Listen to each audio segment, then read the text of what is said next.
Let's talk about 7 moves that I'm making in fantasy football before week 6. I've got buys, sells, starts, sits, cuts, and stashes.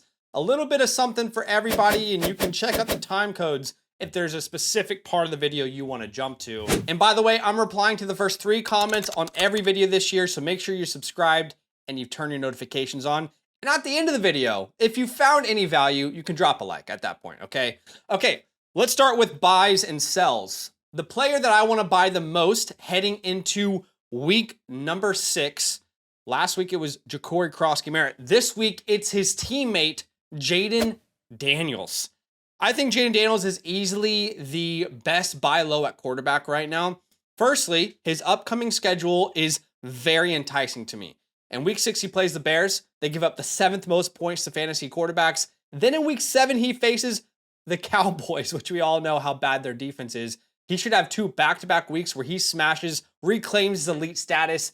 But even when you look at the tough matchups like the Chiefs, the Seahawks, the Lions, even in those bad matchups, quote unquote, I struggle to see how the Commanders aren't able to just turn them into barn burners, right? I mean, you almost sometimes want to be in those matchups where it's like you got to put points on the board to really have a chance. And I think that's what those matchups present. Then in week number 11, the Dolphins, which are the 3rd best matchup for your quarterback. So the schedule is very good and even enticing matchups in the bad matchups, right? And in my opinion, there are many outside factors that point towards a great upcoming stretch as well. Think about what Jayden has been through so far this year. Firstly, no Terry McLaurin for the majority of camp with the holdout. Secondly, injured in week number 2, had to miss 2 weeks. Third, didn't have Terry in week 5, his first week back last week. Maybe won't have him in week 6. I don't know that at the time of recording. And then lastly, he has had no rushing touchdowns through the first 3 games of the year. Obviously, we're talking about a guy last year that had almost 900 rushing yards and 6 rushing touchdowns. All of those factors we just mentioned, they should come back into balance and swing kind of towards the middle of the board there. That's great news for Jayden Daniels. And he's already proven that he can be an elite fantasy quarterback. The Josh Allens, the Lamar Jacksons. I mean, he is up there with those names. As a rookie in 2024, about 21 points per game, almost 70% of his passes completed. I mean, you can count on Jayden Daniels to carry your team each and every week, right? So here are some real trades that are happening in real leagues. We have a database on the Flock site. It's awesome. You can use it. If you don't have an account on the Flock site, use my code LAND. You'll get a bunch of features for free if you do. But how about people who are riding high on Dak Prescott? Rightfully so, right? Dak has been incredible, but I want to bet on Jayden Daniels and his rushing upside season long.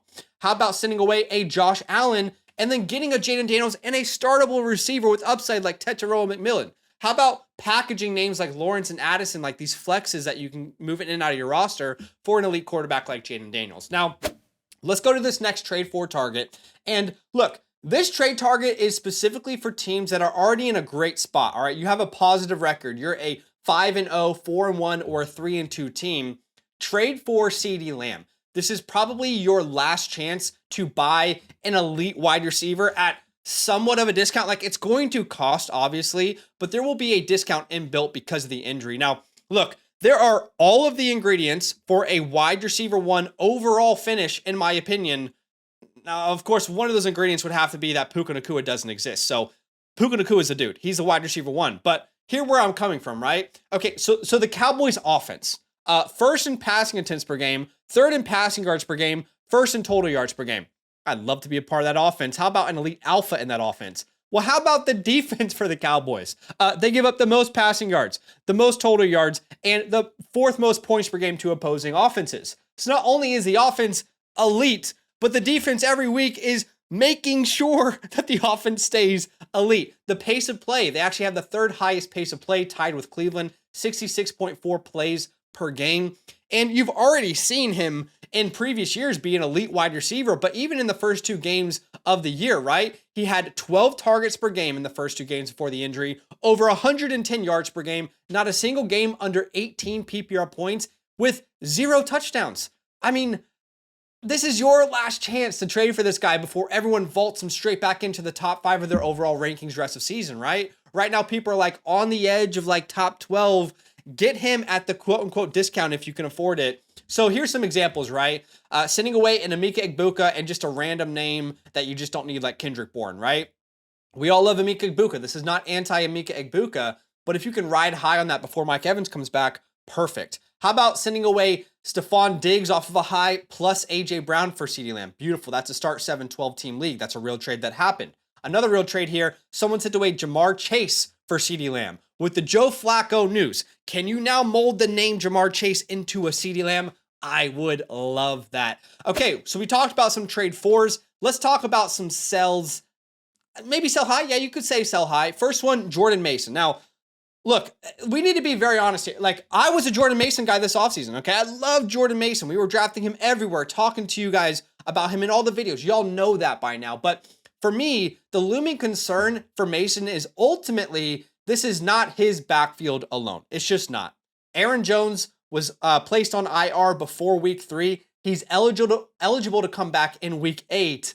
And apparently all signs out of the organization is he's on track to meet that timeline, right? They have the bye week in week 7 or week 6. I can't remember. Yeah, this week, right? So he'll be eligible to come back if you look at their schedule. Week 8, Thursday Night Football versus the Los Angeles Chargers. And look, I know Jordan Mason is on a bye, so it's hard to sell a player on a bye, but I think you should shop him around. Look, if you don't get the right offer, hold him, sell him next week, right? But have this on your mind right now. I mean, you'll notice I'm not saying anything negative about Jordan Mason, the player, because I don't have anything negative to say. He's the perfect fit for this offense. I've loved him all offseason, like I said. However, it's all about using his current value to take advantage of it before it kind of shrinks back to reality. I'm trying not to sing a song right now. Okay, so Jordan Mason, can you send him away for like a combination of a Ladd McConkey, Zach Charbonnet? Think about it. When Aaron Jones is back, Zach Charbonnet and Jordan Mason are kind of the same thing. Sorry if that's harmful to hear. Can you package Ladd McConkey and Jordan Mason and turn that into an even better asset like a Kyren Williams? Can you flip Jordan Mason to an Alvin Kamara, who is either going to be, in my opinion, still the RB1 on his team? Kendrick Miller's great. I love Kendrick Miller. Or he'll get traded somewhere. That's what's so exciting about him. I know he has no trade clause. I know Saints fans. I know he said he wants to be there forever. Okay? Peyton Manning said he didn't want to leave. Tom Brady said he didn't leave. Anything can happen, all right? Especially when a team is 1-4 and they have a 30-year-old running back. Okay, the next player that I'm looking to trade away, Xavier Worthy. And honestly, I don't dislike any of the players I'm telling you to trade away. You can totally hold Xavier Worthy if you want.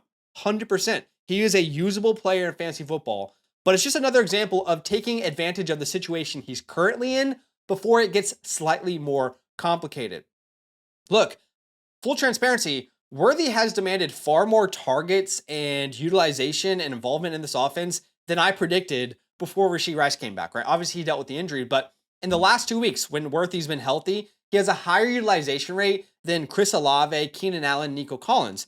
And that's awesome. And if there was no looming Rashee Rice, I would be so excited rest of season. I still am relatively excited, but in that span, you've seen one really good game over 17 points and one decent floor game versus the Jacksonville Jaguars. 8.5 targets per game, as well as some rushing attempts. You love to see it. But of course, the looming issue is at some point, Rashee Rice is coming back to this team, and that some point is week number 7. Now, if you go back and look last year, Rashee Rice was the alpha dominant wide receiver for this team in the first 3 weeks before his injury. The clear alpha, averaging 9.7 targets per game, averaging around, just around 100, less than 100 yards per game, touchdowns in 2 out of his 3 games. All the reports out of camp was that Rashee Rice was a dominant player. So again, Worthy's not going to be useless. Worthy will still be a great player, but his value could shrink, and I would like to shop him if I have him. And how do I phrase this? Because Worthy, I think when Rashee Rice is back, will probably be what we all, including myself, really wanted Jameson Williams to be. In the sense of probably won't be a guy that gets you 9 targets a game, probably is around the 5 to 6 target mark, but explosive potential on every single touch and a part of a good offense. That's probably what he's going to be, and that's very valuable. That's one of the best flexes you can have. But if you can turn Worthy, for example, in this 10-team start 8, into Garrett Wilson and package a running back, I like that idea. Can you flip Worthy straight up for Rice if there's a team that has Rice and needs to win this week? Those are things I think you should consider. Okay, save your week and week number 6 by benching Derrick Henry. That's a move you can make to maybe save your week. He faces the Rams. The Rams are the 4th worst matchup for your fantasy running back, right? Really difficult to rush against this defense. They give up the 10th fewest rushing yards per game. They allow the third lowest yards per carry at 3.5. And they also give up the 10th fewest total yards per game, right? So names like Saquon Barkley, 2.6 yards per carry against this defense, 46 rushing yards, right? One of his worst games in the past year and a half. Jonathan Taylor, who was still fine, but 4.5 yards per carry. The one game this year where Jonathan Taylor was like held in check, right? Ravens are 7.5-point underdogs. And if you think about the game script for Derrick Henry, the games where Derrick Henry is great, it's because the offense is so good and Lamar Jackson's killing it, and there's so many opportunities to rush the ball in the second half. The game scripts where Derrick Henry is bad are the games where they're down and needing to throw the ball in the second half. And I really struggle to see that not being the case here versus the Rams. In week 6, Ravens have the 5th lowest implied team point total of the week, so Vegas doesn't anticipate them scoring many points. Look, if Derrick Henry is your best option, play him. I'm not telling you to go to the waiver wire and start Brashard Smith, all right? But if these guys are available, I would rather start them, like Ken Walker and David Montgomery and DeAndre Swift, Jalen Warren, Dobbins, Bill Krosky on Monday Night Football versus the Bears, Rachaad White, assuming Bucky Irving doesn't play. So those are the type of names I think you should be putting into your lineup. Look, the NFL is chaotic, y'all. I mean, every other day, there's a brand new report that just changes the landscape of fantasy football. If you want my latest up-to-date rankings, both weekly and rest of season, as soon as I hit submit, all you got to do is become a promo code LAND, use my code LAND, season pass member on the Flock site. It's about $3 per week for the rest of the season. You get all of my rankings, all the premium tools on the Flock site, the trade calculator, as well as some vouchers to come on our live stream and ask me questions about your fantasy football team. Okay, one more bench that I think you should consider this week, Justin Fields versus the Denver Broncos. Denver is currently the 5th worst matchup for your fantasy quarterback. And remember, we were telling you last week on our Dominate video, our nuclear video, to start Justin Fields. He was our start of the week. So it's all about matchup here. The Broncos give up the 8th fewest passing yards per game, the 5th fewest total yards per game, and they allow the 2nd fewest offensive points per game to opposing teams, just under 17 points per game. The Jets also this week have the 4th lowest implied team point total at 18 implied points. I would rather start other names. I think probably because of his rushing upside, he will present a safe floor. But if you have a Jared Goff, I think there's a higher upside. A Daniel Jones, a Jordan Love, Matthew Stafford versus the Ravens, right? Caleb Williams versus the Commanders, Bo Nix versus the Jets on the opposite side of this matchup. Again, if you have these options, I'd rather go there. Okay, here's my favorite start of the week. And yes, I will admit, last week, Woody Marks, the situation burnt us, okay? I've already apologized for that on the channel. Fantasy is unpredictable. Some of these things you feel like you can say and people would know it already, but in case you don't know, yes, we can't predict the future here. We take all of the information that we have and we make our best educated guesses. I think Bill Krosky is going to dominate in week number 6. I really do. Chicago has the 5th best matchup for your running backs this year. They're terrible against running backs, and that's great for the running backs, right? At some point, I think the Commanders knew this. By the way, Bill Krosky Merritt, our trade for on this video last week. At some point, you just have to unleash the best rusher on your team. You just have to. Honestly, right now, Bill Krosky is one of the best rushers in the NFL, point blank, period. 47 running backs this year, and if you're upset about that, just listen for a second, okay? 47 running backs this year have had 25 or more rushing attempts, okay? He ranks 1st in PFF grade, again, out of 47 running backs here, guys. 2nd in yards after contact per attempt, 8th in breakaway percentage, has the lowest stuff rate in the league, number 1 in zone success rate, number 3 in gap success rate. The man is a baller, and Nike took notice. I said this on the video yesterday, but I feel like Bill Krosky Merritt is quite literally living out an NBA 2K my player storyline. Like, it feels like he's living that out in real life. And now he gets the Bears. The Bears give up the most rushing yards per game, the highest yards per carry allowed, the 6th most yards per game, and the 5th most points allowed to opposing offenses. We've seen plenty of decent days like Monty and Javonte against this defense. Ashton Jitty had his best day as a pro. This matchup has 49.5 points as an over-under, one of the highest of the weeks. The Commanders are tied for 2nd highest implied team point total on the week. I'm saying at least 15 touches, 90 plus all-purpose yards, and a touchdown for Bill Krosky Merritt. Okay, guys, here are some names that you can cut from your roster, free your mind, and then yell at me later if I'm wrong. But I think you can cut some of these players, and then afterwards, I'm going to bring you some stashes I'd rather have on my roster. Okay, so for example, Chris Rodriguez Jr. Okay, you go from 38, then to 35, now down to 25%. You're not really on the field in important downs. You're not on the goal line. With Bill Krosky breaking out, there's just no reason to roster Chris Rodriguez. Same thing with Jeremy McNichols, honestly. Like, what is the upside for a McNichols? I mean, you have to have an injury to Bill Krosky for either of these guys to be relevant. And even if Bill Krosky goes down, it'll be a split backfield between Rodriguez and McNichols. It just will. Okay, how about Braylon Allen? He's going to be on the IR. Reports are maybe 8 to 12 weeks. So if you have an IR spot, sure, you can put him on there. But what is the upside? In 8 to 12 weeks, your fantasy playoffs could be close to over anyway. Just drop him. It's not worth it. Jerry Jeudy. Yeah, new quarterback in Dylan Gabriel, but he's being out-targeted by Isaiah Bond, the rookie. I don't know. Like, what's the upside? Maybe you hold on one more week and see. Cedric Tillman, again, if you need to free up a spot and you don't have an IR, you can cut him. It's not like we're even excited to start Jerry Jeudy, so why would we be excited to start Cedric Tillman? Marvin Mims, they're starting to get Pat Bryant more and more involved. Their rookie this year, and that's concerning. His snap percentage tied for his lowest this year in week 5 at 36%. There's just not enough consistency with Marvin Mims right now. And then lastly, this hurts my heart, but Juwan Johnson, ever since the Taysom Hill coming back and Foster Moreau, there's just too much tight ends in the kitchen now. He had his lowest snap rate last week, and I think you'll see Taysom Hill and Foster Moreau.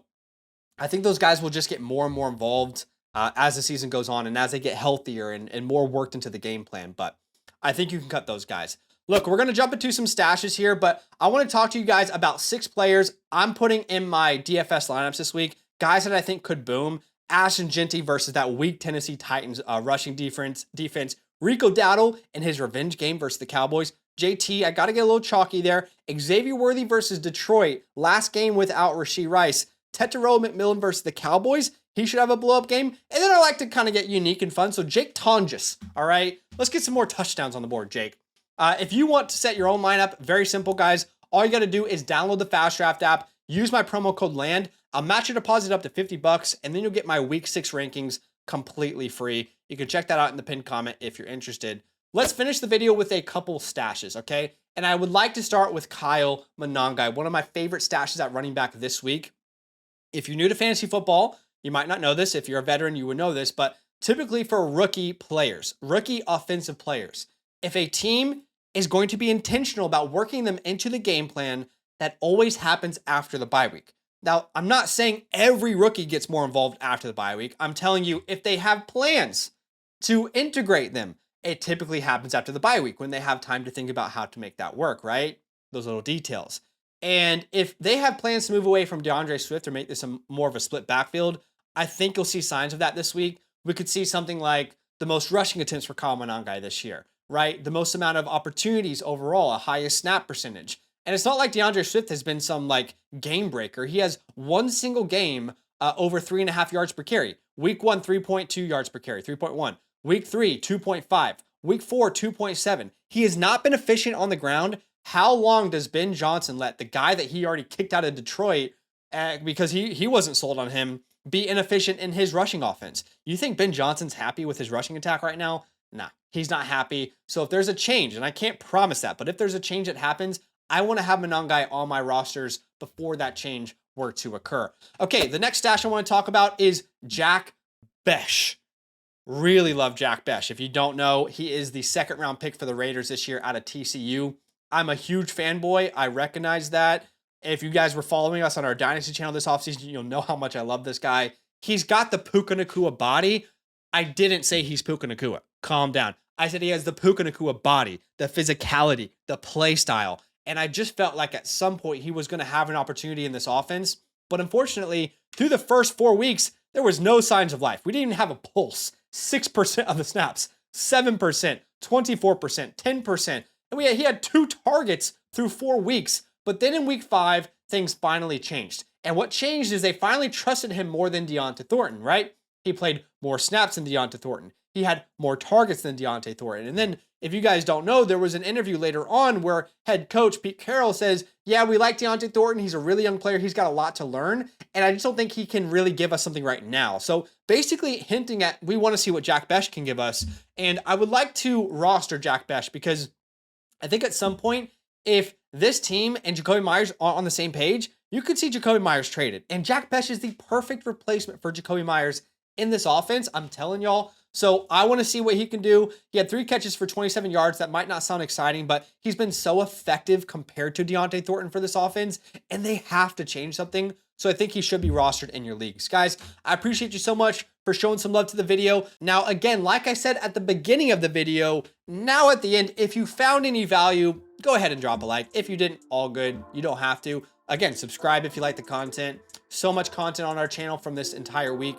I appreciate you guys, and I'll see you in the next one. Good luck this week. Nothing but love. Draft with me every night this week on the FastDraft app, where there are thousands of dollars to be won weekly. Getting started is easy. Download the FastDraft app. Use the promo code LAND at signup to get your deposit match up to $50. That's up to 10 free entries on us. And when you finish your first DFS contest, I'll send you my weekly rankings completely free. Check out the link in the pinned comment to start drafting today.